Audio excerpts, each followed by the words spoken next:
Bonjour à tous. Je continue à vous partager des extraits du livre de Yves Semen sur la théologie du corps de Jean-Paul II. Les prophètes.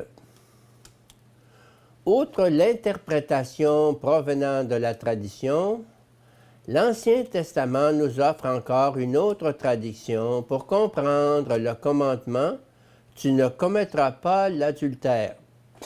C'est la tradition des prophètes.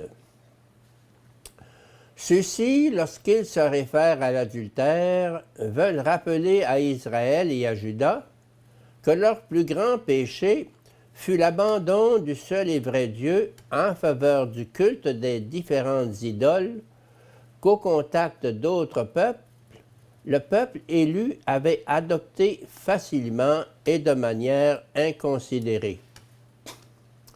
Ainsi donc, ce qui est la caractéristique propre du langage des prophètes est l'analogie avec l'adultère plutôt que l'adultère lui-même.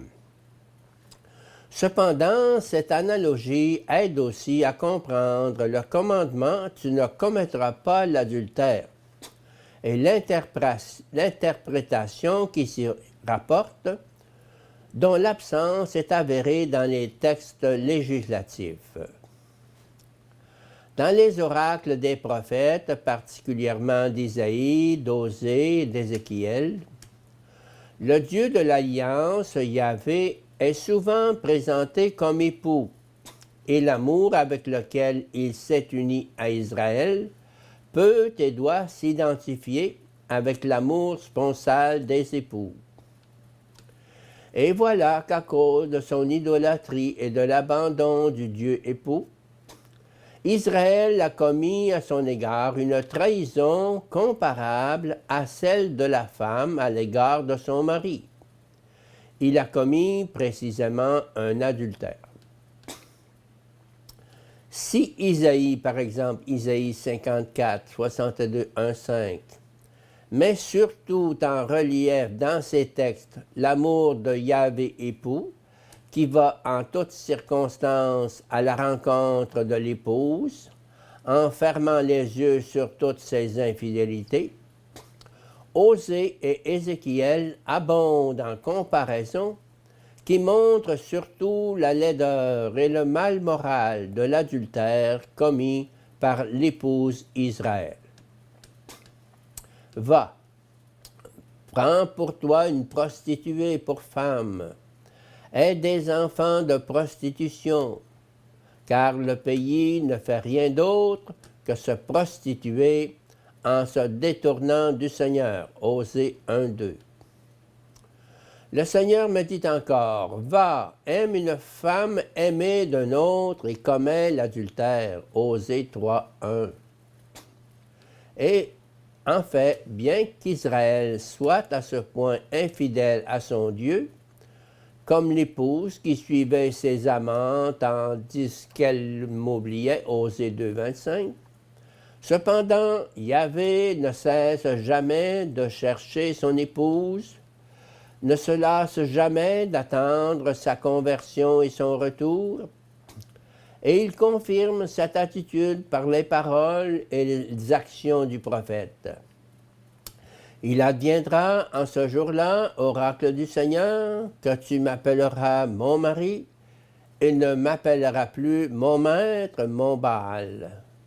Je ferai de toi mon épouse pour toujours. Je ferai de toi mon épouse dans la justice et dans le droit, dans la bonté et dans l'amour. Je te fiancerai à moi dans la fidélité, et tu connaîtras le Seigneur. Osée 2:18.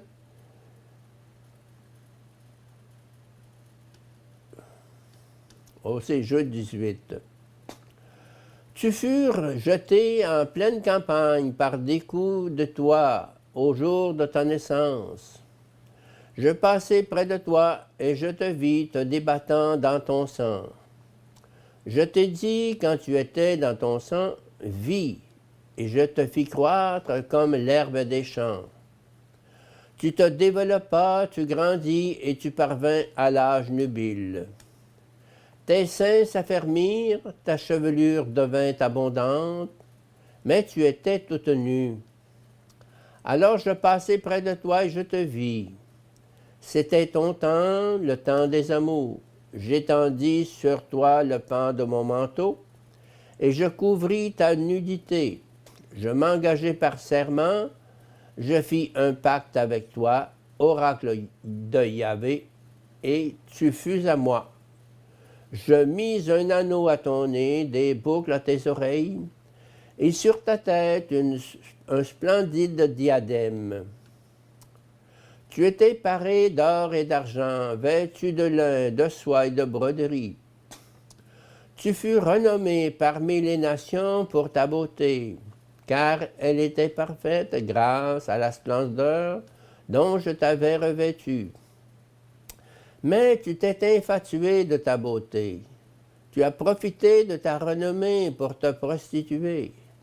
Tu as prodigué tes débauches à tout venant. Comme ton cœur était faible, oracle du Seigneur Yahvé, en commettant toutes ces actions dignes d'une véritable prostituée.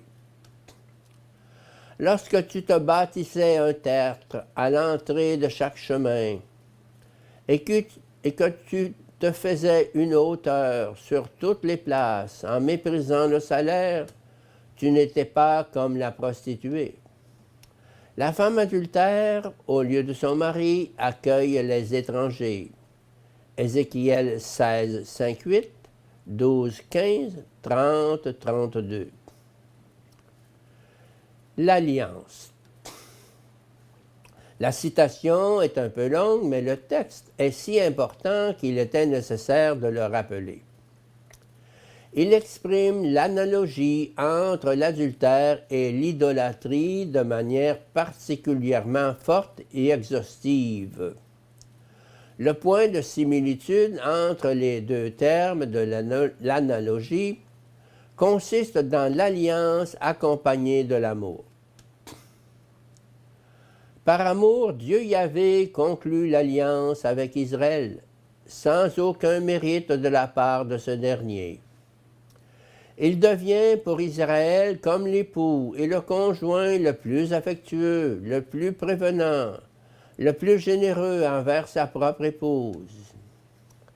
Dans l'analyse que nous sommes en train de développer ici, le point essentiel est le concept d'adultère dont se sert Ézéchiel.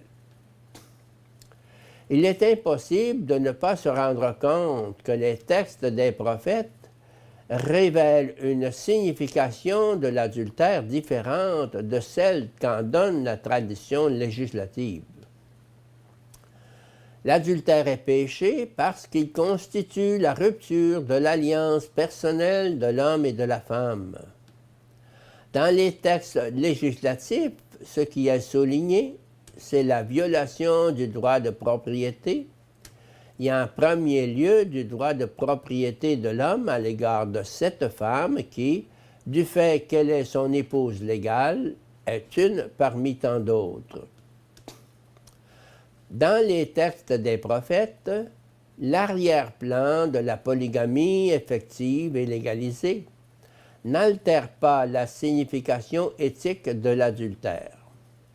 Dans de nombreux textes, la monogamie apparaît comme l'unique et juste analogie du monothéisme entendu dans les catégories de l'alliance, c'est-à-dire de la fidélité et de la confiance envers l'unique et vrai Dieu, Yahvé, l'époux d'Israël. L'adultère est l'antithèse de cette relation sponsale et l'antinomie du mariage, également en tant qu'institution.